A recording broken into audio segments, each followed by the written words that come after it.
and welcome to Behind the Music for Daily Hope.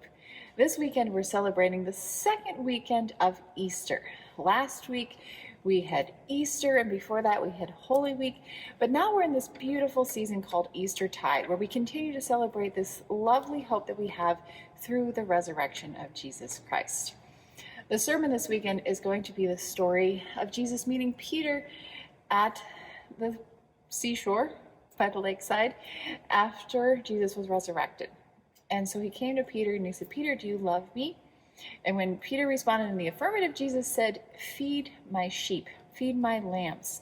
And so this resurrection story doesn't stop last week on Easter Sunday. We're continuing with Eastertide. Really, we're continuing this resurrecting hope all through our life. So Jesus didn't just say, "I rose, now you have eternal life, and that's all you need to do." He wants us to go and share that hope with others. That's what he said to Peter, "Feed my sheep, feed my lambs." So this, we're going to be thinking about how we can go and take this hope that we have and share with others so that they can also have this hope. Our opening hymn this weekend is "O Zion, Haste." And this may or may not be familiar to you. We sing it sometimes, and it's one of my favorites. And I think it's especially fitting for this weekend as we're talking about how we can take the joy that we have because we believe in the resurrection and share it with others. Marianne Thompson wrote this text. She was a hymn writer, and there was a night that she was up late with one of her sick children, and this is the text that she wrote as she was sitting there. And so I want to read you the second verse. "Publish to every people, tongue, and nation that God, in whom they love and move, is love. Tell how he stooped to save his lost creation and died on earth that we might live above." And then the refrain, "Publish glad tidings, tidings of peace, tidings of Jesus, redemption and release." That's our job, to share the good news with other people. Now, she wrote this text, and then organist and composer wrote a tune to go with it, and the tune name is called Tidings. Let me play it for you just a little bit.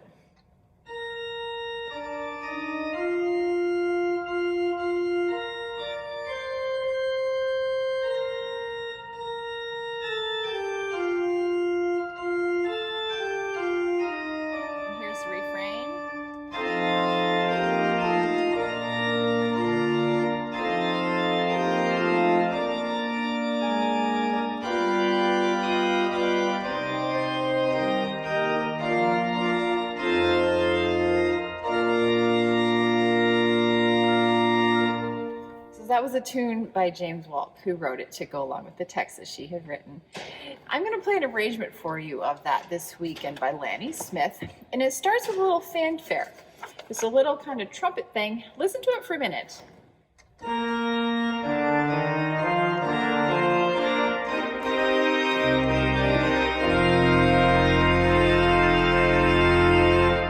You hear that chord at the end? Does that feel resolved to you, or does it make you want to go somewhere? That's called the dominant. And when we stop there, we have this sense of, it's not uncomfortable, it's a good chord, there's nothing too edgy about it, but it does give us this sense of we need to go and we need to do something with it. And so it takes us right back to the tonic. And that's kind of what resurrection should do for us, right? We're excited, it's good, it's comfortable, it feels great, but it's inspiring us to go on and do something. And that's what this does for us. This dominant chord leads us to playing the melody that starts on the tonic.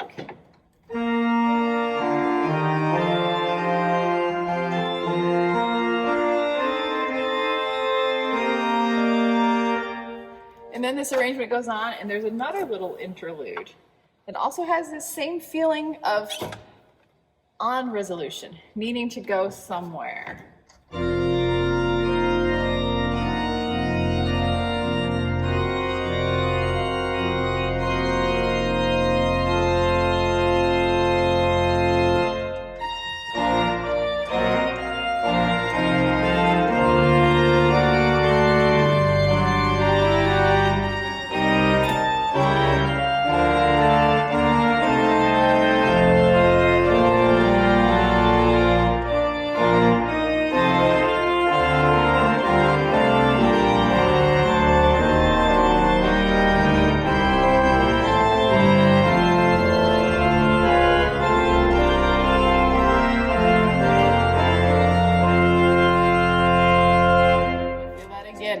pushing us to do more, wants us to go on and do more.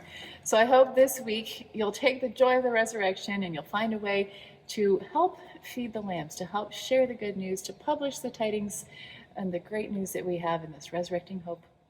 Always good to be with you. I'll be back with you again next week.